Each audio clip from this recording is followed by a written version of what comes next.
Para las cámaras de noticieros durante la guerra, los que bailaban usaban máscaras de gas, pero los alemanes nunca usaron gases contra los civiles británicos. El arma de Hitler contra los civiles eran bombas. Más de 2 millones de hogares fueron dañados, bombardeados, aplastados. Todo comenzó en Londres. Después, ciudades enteras fueron golpeadas con fuego y explosivos. Se probaba la fuerza de la forma de vida británica. El mundo en guerra.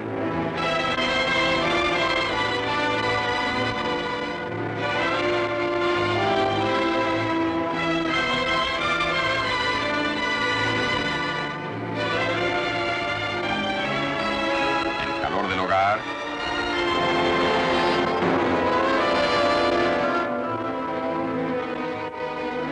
Inglaterra, 1940-1944.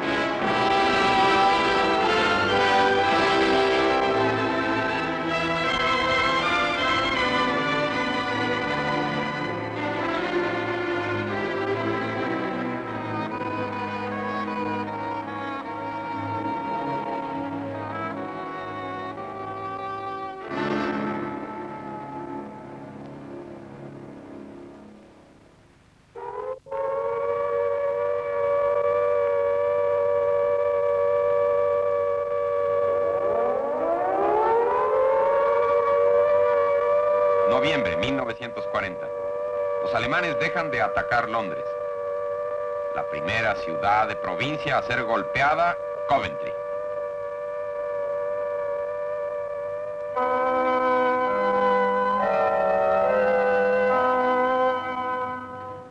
Solo quedó el esqueleto de la catedral. En la ciudad, los habitantes estaban angustiados y también sus gobernantes por los enormes incendios.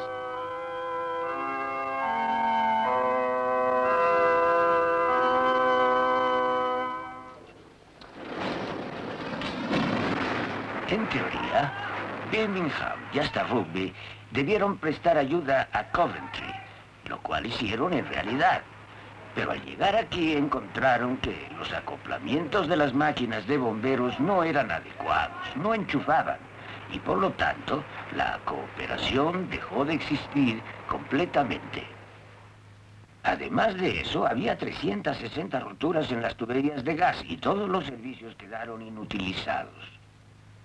Todo el agua potable fue desconectada. Y si los bomberos querían encontrar agua, pues simplemente no había. El rey visitó Coventry. Lo acompañaba el secretario del Interior. Herbert Morrison llegó y los militares querían establecer la ley marcial. Y hubo una terrible discusión al respecto. El concejal Bill Halliwell y un servidor dijimos no, esto debe ser un ejercicio cívico y la presión disminuyó. Y virtualmente él y yo, además de los oficiales regionales, condujimos las operaciones en adelante. Hubo virtualmente 7 semanas de dictadura. Es que no había nada en los libros de texto acerca de la defensa civil que indicara a las autoridades locales cómo comportarse en una situación urgente y catastrófica, como la que encontramos la mañana de noviembre 15. En tanto, Morrison, secretario del Interior, trataba de aliviar la confusión creando el primer servicio nacional británico, los voluntarios apuntalaban los edificios. Los niños fueron evacuados rápidamente, en tanto que ciudad tras ciudad se enfrentaba a lo peor. Portsmouth, Southampton, Sheffield, Bristol, Glasgow. Luego Plymouth sufrió los peores daños. 7 grandes ataques en marzo y abril 1941. Cuarta parte de sus habitantes, 50.000, huyeron de la ciudad en la noche y durmieron en las colinas.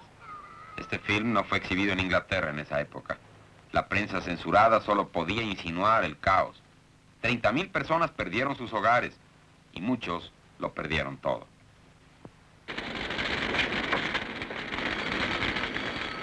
Cuando sonaron las sirenas, era más o menos las 9 de la noche. Llamé a mi madre, ella bajó las escaleras, dijo, yo cargaré a Raymond, le dije, está bien, y yo a Sheila. Llamé a la señora Todd, la vecina de arriba. Ella bajó con sus 3 niños y entramos en nuestros respectivos armarios. Yo me senté en una silla algo chica. Puse a Raymond a mi lado y recogí a Sheila en mis brazos. Después de eso, no supe nada. Creo que volví en mí dentro del armario, porque oí a mi padre decir, me temo que tu madre ha muerto.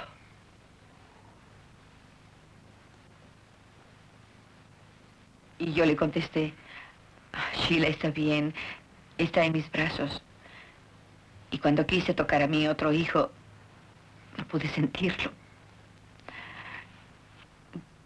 Debo haber perdido el conocimiento porque estaba sepultada, me parece. Después supe que mi madre había muerto y mis 2 hijos también. También murió la señora Todd y sus 2 hijos. La señora Todd esperaba un bebé en esos días. El esposo de la señora Bond, un marino, volvió con licencia al día siguiente. Estaba su madre colocada en la cama en la habitación principal. Cruzamos la calle a la casa de su hermano. Él me dijo lo que había pasado con los 2 hijos. Subí y ahí estaban, fríos, sin un solo moretón. Fue cuando perdí los estribos. Dije, en lugar de soltar estúpidos papeles, deberíamos atacarlos como ellos nos atacan. Dígame, señor McGee, después de todo esto, ¿qué opina de que vayamos a Berlín a hacerles lo mismo a ellos? Creo que es lo indicado, y espero que sea peor aún, tratándose de un demonio como Hitler. Definitivamente, bombardearlos aún más. Lo siento por las mujeres y los niños de Berlín, pero ¿qué me dice de nuestras mujeres y niños? Lo que exhibían los noticieros autorizados en Plymouth. La voz y la presencia de Churchill contribuían a la moral.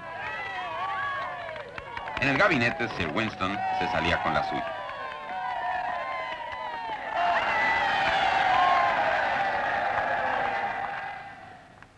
He revisado todo esto. El Canal de la Mancha es algo muy delicado por el momento y no llegarán refuerzos. Hay epidemias y no hay reemplazos. La cabeza de puente, según las tácticas de infantería de Hamley, es demasiado pequeña. Así que opino que no queda otra cosa que hacer más que lanzar un ataque. Churchill no dijo eso. Dijo, una vez más a la batalla, queridos amigos. Y Winston tenía ese extraordinario poder.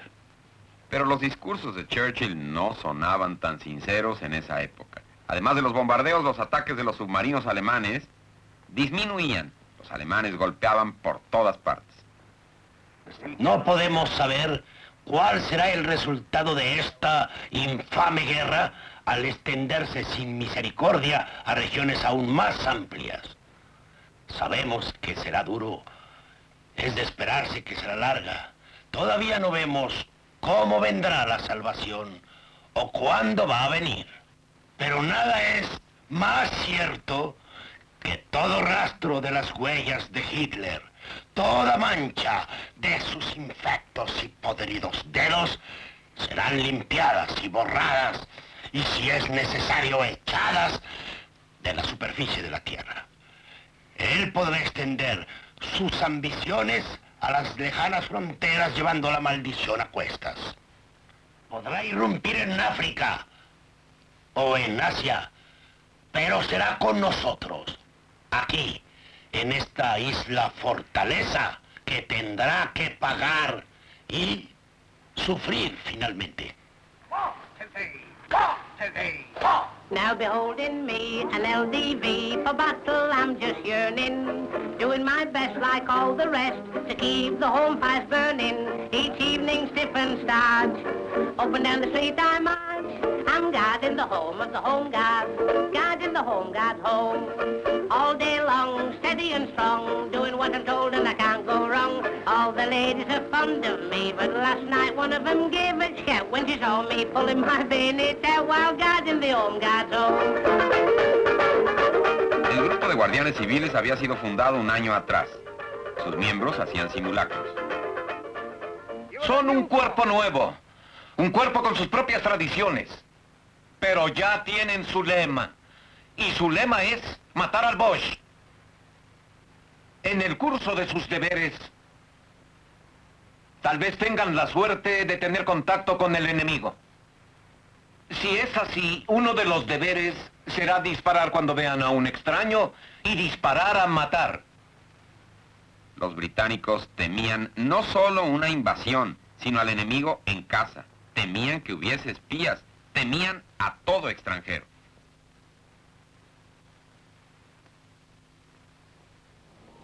Verano 1940. La prensa había publicado "Enciérrenlos a todos". Y casi todos ellos, alemanes, austriacos, refugiados judíos, exiliados de izquierda, habían ya pasado por lo peor. Horrible hacinamiento en las prisiones y encerrados sin ser juzgados. Yo fui internada sin más ni más, ya que fueron por mí los policías. Y yo de nada estaba enterada. 2 policías vinieron y me sacaron. Aunque no lo sabían, iban a Liverpool para ser embarcados. La gente se formaba en las calles y nos arrojaban piedras, nos escupían y gritaban espías. Eso fue terrible. Todos pensamos, va a ser un campo de concentración tal como los de Austria o de Alemania. Y nos llevaron en un barco. Varios compañeros querían echarse al agua y ahogarse porque no sabían lo que les esperaba. Cuando llegamos a la isla de Man, primero nos tomaron fotos, claro, con nuestro número. Así que ya sentíamos todos que, bueno, que éramos criminales. Pero desde ese momento todo fue mucho mejor. Teníamos gente amable que nos vigilaba y teníamos más seguridad. Estábamos a salvo, nos rodeaba un cerco de alambre. Los extranjeros, por supuesto, tenían el derecho de apelar ante los tribunales. Y en 1941 muchos quedaron libres. Pero hete aquí que apareció otra amenaza a la libertad. El reglamento 2D. Ya que Stalin todavía era aliado de Hitler, el Partido Comunista Británico se opuso a las medidas. El reglamento 2D había prohibido el periódico comunista Daily Worker. 5 meses después, Hitler ataca a Rusia. Entonces Churchill mismo aprovecha la ocasión para hacerse aliado de Stalin. El ataque hacia el este de Alemania alivió la presión de la semidestruida isla de Churchill. Ahora había tiempo para perfeccionar la economía de guerra. Pero las autoridades del gobierno de coalición eran celosos rivales entre sí. Hombres importantes traídos de fuera del Parlamento. Max Beaverbrook, el varón de la prensa, ahora ministro de Abastecimientos. Y Ernest Bevin, el hombre fuerte de la Confederación de Trabajadores. Para Bevin, los obreros eran su gente. Compañeros, desde que tomamos posesión, hemos estado exhortándolos para que trabajen más. Jamás en mi vida había exhortado tanto a que trabajaran más. Pero tenemos que hacerlo para triunfar en esta lucha. Todos nos uniremos y trabajaremos con un gigantesco esfuerzo para que vean los Hitlers y los Mussolinis que no solo sabemos trabajar y pelear, sino que podemos hacerlo con alegría y con muchas ganas.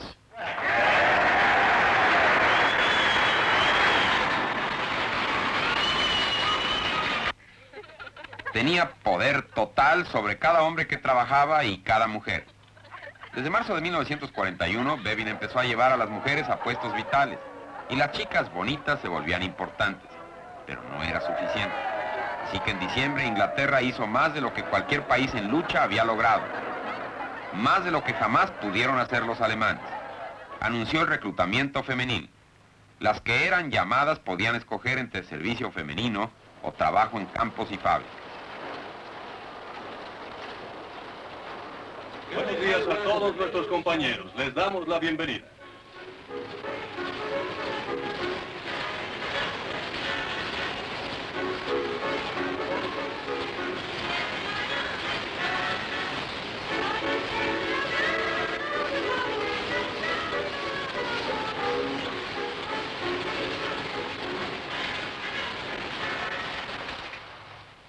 Supongo que la llamarán muy pronto. Sí, creo que sí. Me gustaría ser parte del ejército. ¿Cree que le guste eso? Sí, ese tipo de vida me gusta. Además, nadie quiere morirse de hambre, pase lo que pase, ¿o no? ¿Y quién me va a peinar entonces? No podré ir a buscarla, ¿verdad? Bueno, ¿por qué no lo usa Lacio, como el de Hitler? Quiero ayudar a hacer Spitfires. Mi novio está en la RAF y, bueno, sería como ayudarlo a él. Entre más pronto estemos trabajando todas, más pronto terminará todo. Yo misma quiero hacer algún servicio porque el uniforme me gusta.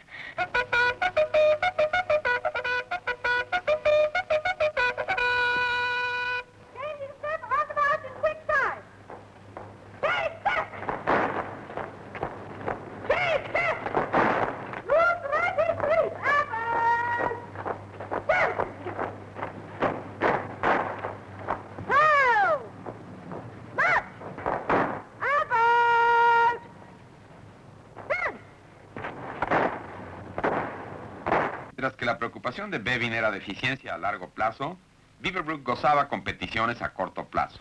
Aquí solicitaba tanques. Queremos tanques. Queremos muchos tanques. Los queremos para la defensa de nuestra isla y también para las operaciones de ofensiva. Los métodos espectaculares de Beaverbrook disgustaban a sus colegas y hasta su leal amigo Churchill estaba molesto con el temperamento de Beaverbrook, con sus constantes renuncias y con sus líos con Bevin. Max Beaverbrook hizo un buen trabajo. Pero en mi opinión, y soy parcial, es que dejó atrás una enorme cantidad de caos de administración. Y él dijo, la guerra es cuestión de improvisación. La organización es el enemigo de la improvisación. Ernie Bevin era dominante, dinámico, hasta tirano, era despiadado. No te me opongas, no me critiques. No voy a tolerar interrogatorios de ninguno. Beaverbrook era igual. Dos grandes personalidades, dominantes y despiadadas. Al principio de 1942, Beaverbrook renunció después de 2 semanas en un nuevo empleo. Jefe de la industria de guerra, ministro de producción. Por razones convincentes, Bevin finalmente había ganado. Bueno, creo que ganó porque Churchill tuvo el sentido común para darse cuenta de que era bueno tener al movimiento obrero de su parte. Él no echó a Beaverbrook por la borda. No olvide que Beaverbrook salía y entraba. Esta vez se quedó fuera. Una visita a Rusia. Lo había recibido el embajador británico Sir Stafford Cripps. Lo había convencido de que el sencillo Stalin, en el fondo, era un buen hombre. Los rusos presionaban a los renuentes británicos para que se iniciase un segundo frente en Europa. Fuera de su puesto, Beaverbrook se arrojó a una campaña pro segundo frente. Beaverbrook aumentaba así la ya casi mística admiración inglesa por el ejército rojo. Tenemos fe en la destreza de los generales rusos. Tenemos fe en el equipo de las divisiones rusas.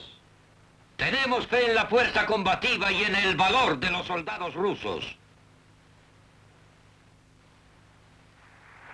Y hoy es el día para proclamar nuestra fe. Debemos dar armas y materias primas. Debemos dar pan y azúcar también. Debemos dar hombres equipados con tanques y aviones. Ese es el juramento del segundo frente.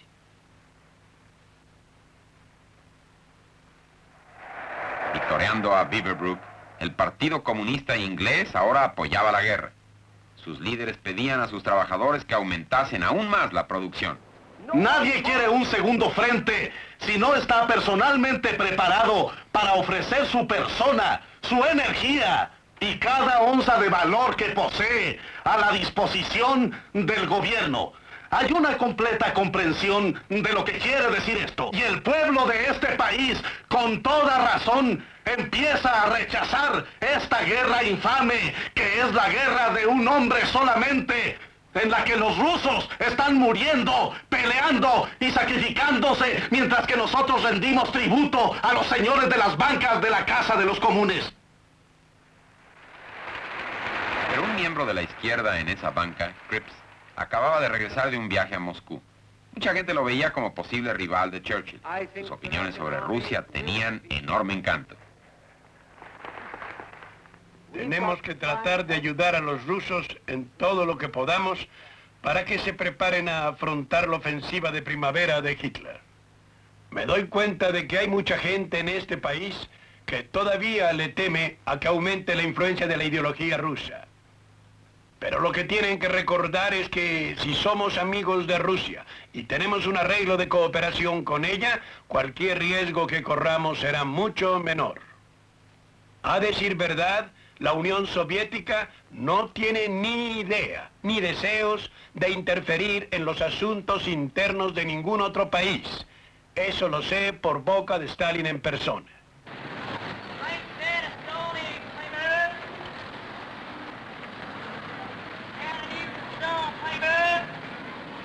Los encabezados de nuevo se referían a desastres y derrotas. La prensa estaba preocupada y criticaba, especialmente Daily Mirror, que hacía una candente campaña contra los explotadores. Una caricatura fue la gota que derramó el vaso. El precio de la gasolina ha sido aumentado en un penique oficialmente.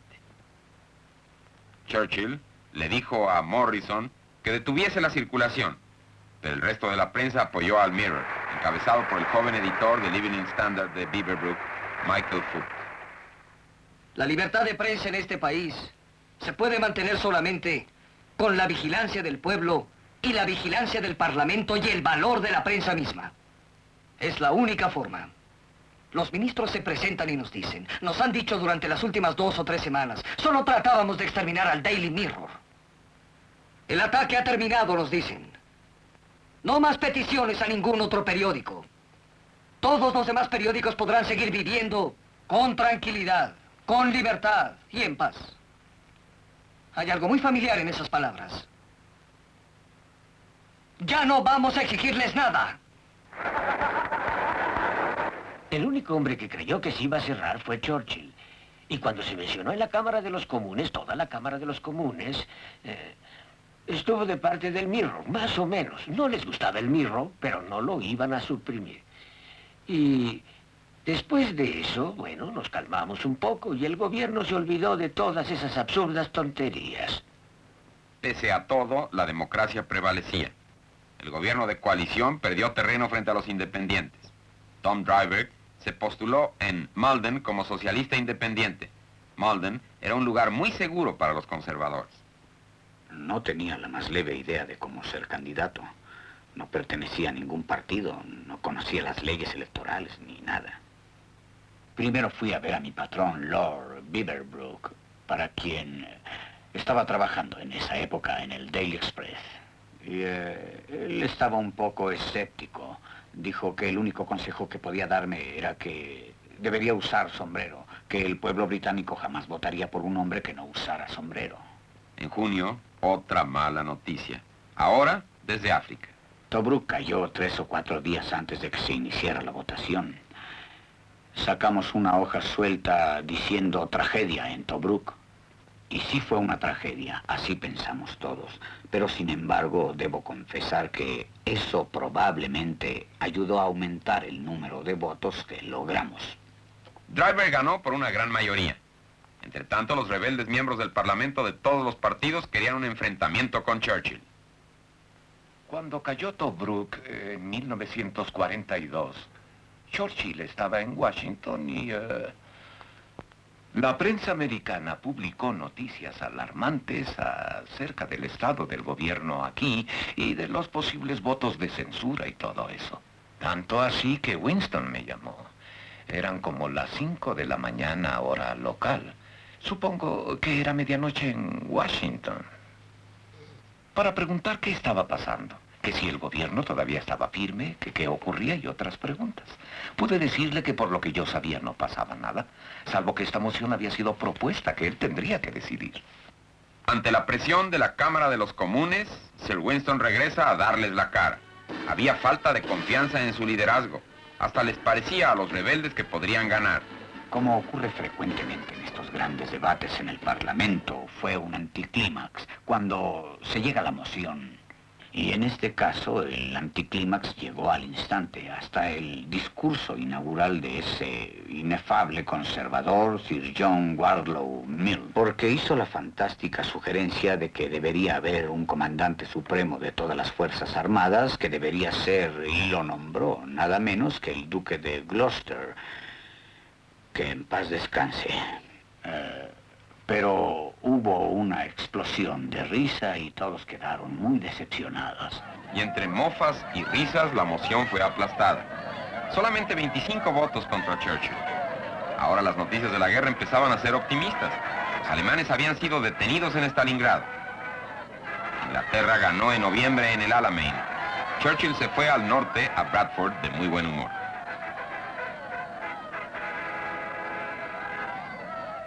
Ahora hemos pasado todo el mes de noviembre, normalmente un mes de neblina y tristeza, pero en general un mes que he llegado a querer mucho, más que a otros meses que hemos visto durante el curso de esta actual situación.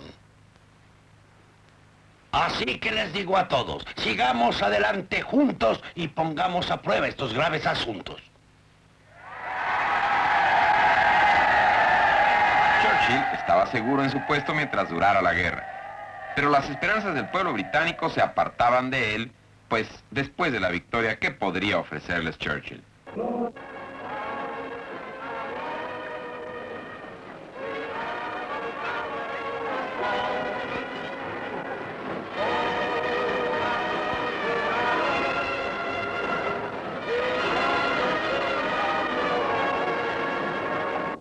A mitad de los combates no había mucha diversión.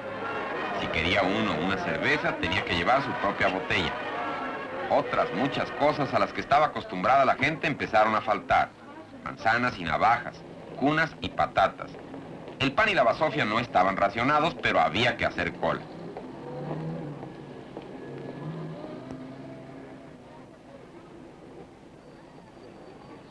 Como a la gente le disgustaba formarse, acogió el racionamiento. El jabón y la ropa estaban racionados junto con alimentos esenciales. Se podía conseguir lo que estaba racionado y el sistema británico parecía ser justo, pues era igual para todos, ricos y pobres. Cada persona recibía hasta 8 onzas de azúcar por semana. Cada 2 meses un paquete de huevos en polvo. 8 onzas de queso cada 7 días. 8 onzas de grasas, 4 onzas de tocino y como medio kilo de carne.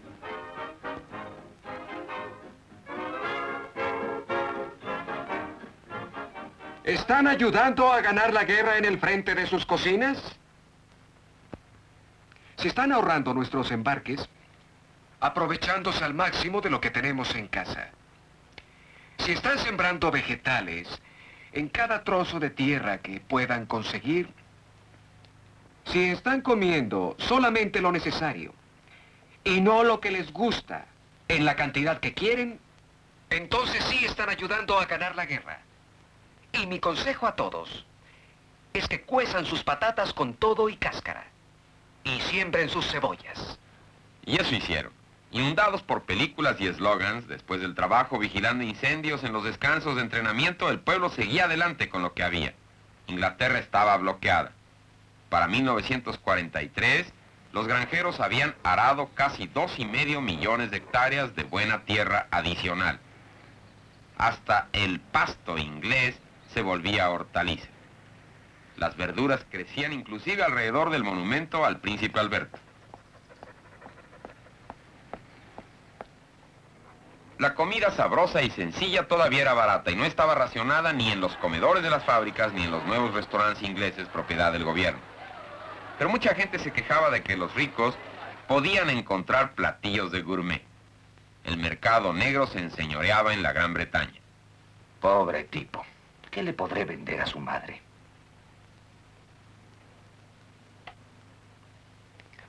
Quiero hablarles acerca de lo que llaman socaliña, o sea, el mercado negro. Se está deteniendo. Estos granujas son enemigos de nuestro pueblo. No deberá haber manos sucias en el alimento del pueblo. La fea sabandija, símbolo del desperdicio, fue prohibida. A las mujeres se les exhortó a utilizar su ropa vieja y a no pedir vestidos nuevos y elegantes.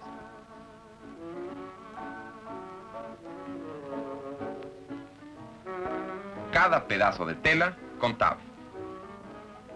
La moda es racionamiento. Hablando en general, el mal empezó cuando se tuvieron que sacrificar las medias de seda en la primera fase de la guerra. Eso fue antes de la austeridad. Por cierto, ¿se han dado cuenta de la diferencia entre la austeridad y la utilidad? La austeridad, a la izquierda, es la hermana mayor de la utilidad, como verán en el siguiente traje. Y a la austeridad se le permitió muchos privilegios que se le negaron a la utilidad. Por ejemplo, plisados. La utilidad, como saben, tiene un límite de 4, mientras que en la austeridad sobraban los plisados. El racionamiento estricto de gasolina hizo que muchos autos dejaran de circular. Aunque algunos conductores usaban gas de hulla, escaseaban trenes y autobuses. Se preguntan por qué nos molestamos cuando George decide tomar el autobús. Pero fíjense bien y verán que George no es todo lo que George debería ser. Tiene muy poco que caminar, un par de cientos de metros, mientras que otros, casi al final de la formación, tienen que recorrer más distancia y tienen mucho que hacer. Cuando George se sube, a menudo vemos que otras personas han quedado atrás. Paga su pasaje y ocupa lugar. Luego se baja y vean el disgusto. Viendo esto, George recapacita. Tal vez soy un acaparador de transportes. ¿Qué tal, amigos? Una vez más les habla Joan Griffiths para decirles... La BBC, voz oficial de la Gran Bretaña, era más magnánima que nunca. El pueblo la aceptaba. El Brain Trust, un grupo intelectual, era uno de los programas más populares del radio. Y la actitud del novelista J.B. Priestley lo convirtió en toda una estrella.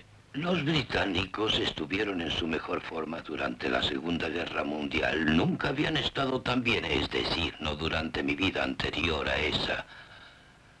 Y lamento decir que nunca ha sido tan buena desde aquel tiempo, porque un gran número de personas vivían más intensamente de lo que habían vivido antes. Un gran número de personas sintieron la necesidad de algunas de las artes. Myra Hess tocaba en la Galería Nacional.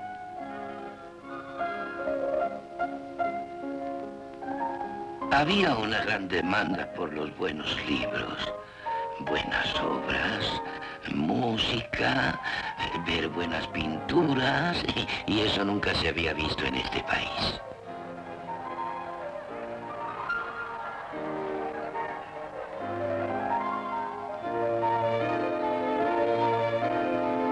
Pero otras personas preferían Hi Gang, Hola Amigos, y a ese hombre, Tommy Handley. Ese hombre.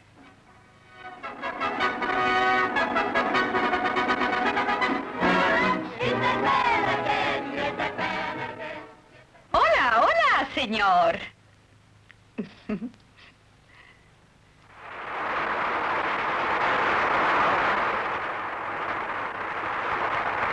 Vaya, vaya, pero si es clara la cantinera, el bombón que mastica goma. Oye, estás un poco desarreglada. ¿Has tenido muchos clientes? No, señor. He vigilado incendios por primera vez en mi vida. Oh. ¿Te acompañó una chaperón? Oh, sí, señor. Pero era un joven muy educado y muy guapo. Siempre decía perdón antes de quitarse las botas. No quisiera saber qué decía antes de quitarse los calcetines. Y reapareció Gracie Fields. I'm the girl that makes the thing that drills, the hole that holds, the spring that drives, the rod that turns, the knob that works, the thingamabob.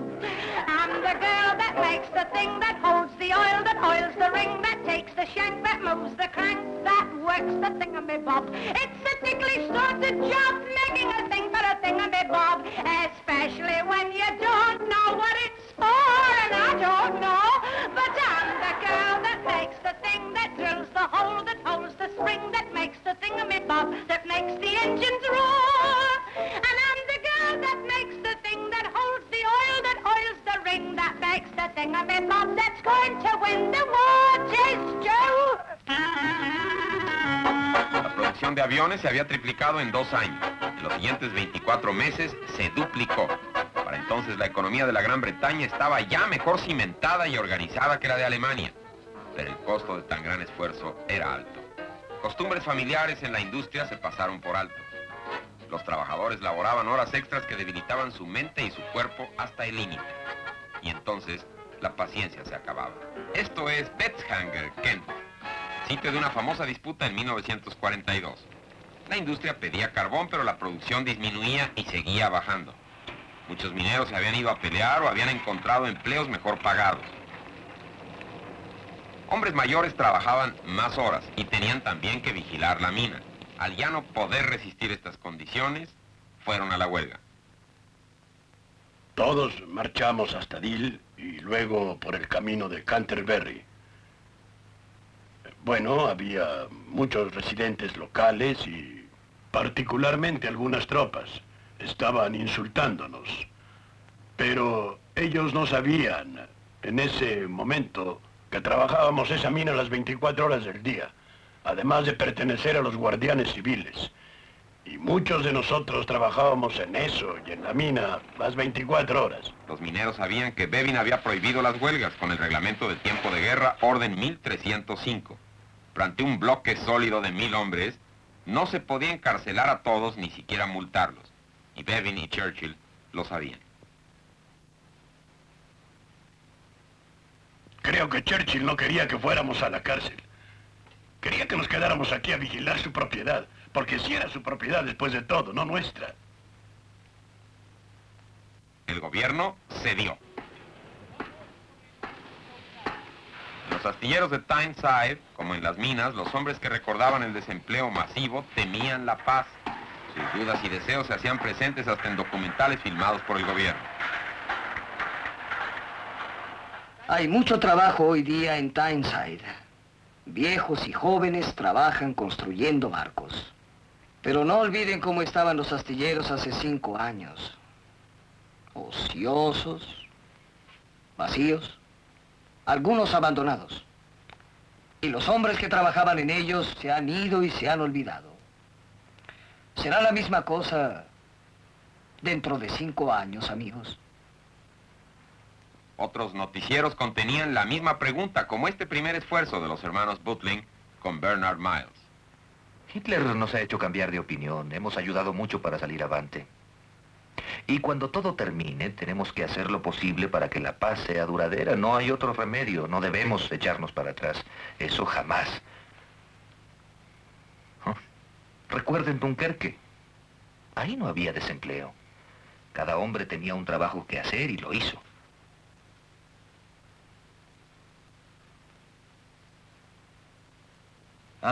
Habrá mucho trabajo cuando todo esto termine.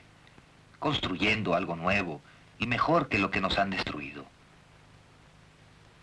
Ya no debe haber más hombres esperando que alguien les dé un empleo.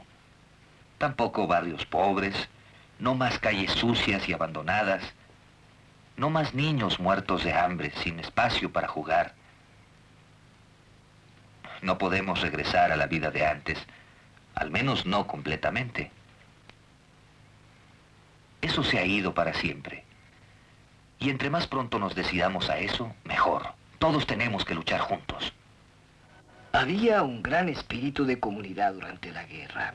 Es lo que más se acerca, según he visto durante mi vida, a la operación de cierta clase de Estado socialista. Es decir, de un Estado demócrata socialista de ciudadanos creyendo que pudieron influenciar con sus acciones rápidamente en lo que se iba a hacer y que todo el mundo podría cambiar por su forma de operar. Vieron que el mundo cambió por sus acciones durante la guerra y creyeron que eso podía ser llevado a una acción política también. Fue algo en extremo interesante. Pero algunos líderes políticos, tal vez porque estaban tan involucrados en sus propias metas, no apreciaron lo que estaba pasando. Así que las esperanzas del pueblo para una paz ventajosa se fijaban en Sir William Beveridge, que había sido comisionado por el gobierno para proyectar un Estado próspero. Cuando se publicó su informe en 1942, exitazo de librería. El informe propone primero un plan total de seguro social, suministrándole a todos los ciudadanos y sus familias todos los beneficios en efectivo requeridos para su seguridad, a cambio de una sola contribución semanal representada por un timbre de seguro. Conserva el máximo de la libertad individual y de la responsabilidad que se puede dar con la abolición de la indigencia. El gobierno primero se entusiasmó, luego se enfrió, casi se congeló. Churchill no aceptó. Churchill estaba muy preocupado y sus dos ministros de Hacienda, Sir Kingsley Wood y Anderson, también lo estaban. Y es por eso que el plan Beveridge fue demorado después de mi reforma y se aceptó primero la educación. Una reforma importante en la educación molestaría a menos gente y también tenía otros usos. No fue en realidad una controversia. Era muy larga y Churchill se dio cuenta que era una forma estupenda para ejercitar las tropas. Churchill era antes que nada un jefe de guerra. Frenó la reconstrucción. Pero Churchill no tomó mucho interés, francamente. Quería saber si íbamos a pugnar por la nacionalización. Y teníamos una propuesta de Herbert Morrison para nacionalizar la industria eléctrica. Y ahí fue donde el gobierno de coalición se detuvo. No se logró que se pusieran de acuerdo. Un partido nuevo, el Commonwealth, pedía ahora a Beveridge y ganó 2 elecciones especiales. Otros independientes le siguieron. La popularidad de Beveridge seguía adelante.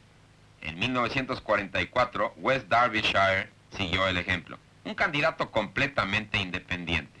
Es más, no tenía ningún programa. No siento animosidad hacia los otros 2 candidatos. Si no soy elegido, yo seré el único que tendrá algo que perder. Estoy muy orgulloso de que lo que yo considero será la primera piedra de la verdadera democracia. Y ha sido bien cimentada en el pueblo de Nipton, Derbyshire, Inglaterra. Goodall entonces huyó a la casa de su padre y la verdadera pelea fue entre un socialista independiente, Charlie White, que tenía el apoyo del Commonwealth, y el joven conservador Lord Hartington, que tenía el apoyo oficial de los trabajadores. La familia de Hartington siempre había encontrado chamba en esta región. Rechazarlo era poco recomendable.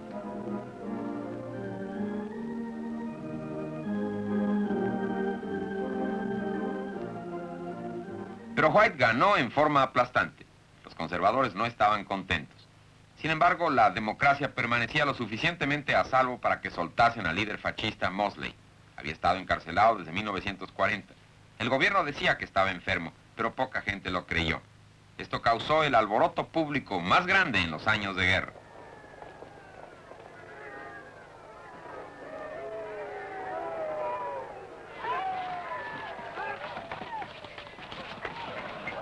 El miedo y el odio habían alterado los ánimos. Extranjeros liberados servían en el cuerpo de pioneros. En los noticieros aparecían ahora como sus muy estimados aliados. Este es el cabo Crooker. Sus cicatrices y su ojo de vidrio son la herencia que le dejó la patada de un caballo cuando estuvo en un regimiento austríaco de caballería. Eran los dragones, ¿no es así, Crooker? Sí, señor. Fueron 2 patadas. Una del caballo y otra de Schicklgruber. Preferí la del caballo. Tropas procedentes de muchas naciones eran bien recibidas en la Gran Bretaña. Se reunían ahí para prepararse a la invasión del día D. Los polacos libres conquistaban corazones escoceses y los norteamericanos estaban por doquier.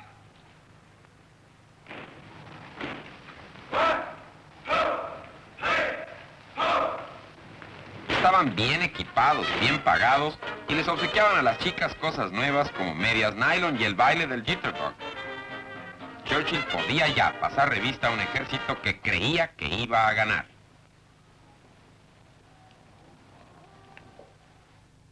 La hora de nuestro mayor esfuerzo en la acción se aproxima. Marchamos con valientes aliados que cuentan con nosotros como nosotros con ellos. El único camino a casa para todos nosotros está por el arco de la victoria. Al fin llegó el día. Fue un día dulce.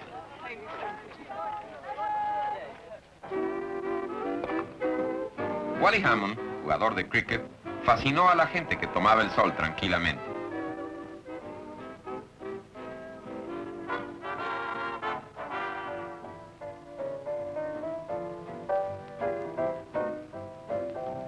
Inglaterra parecía estar cerca de la meta ganadora. ¿Acaso no había terminado todo? Supuestamente ya no habría muertos. Gracias al estupendo clima en el estrecho de Dover, todos los vacacionistas se divirtieron, salvo aquellos que se atrevieron a viajar. ¿Está ganando el favorito? ¿Y eso qué importa ahora?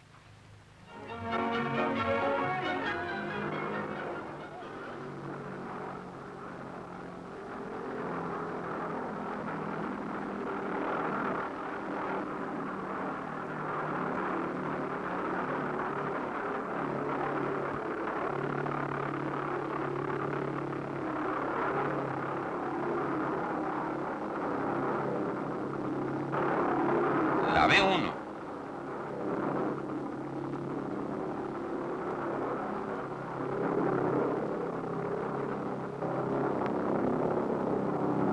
Avión sin piloto.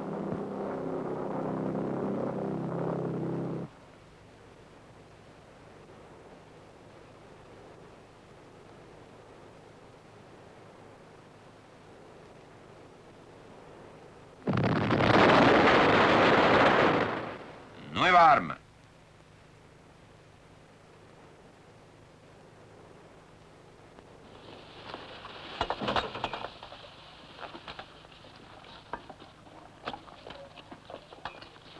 Otra guerra.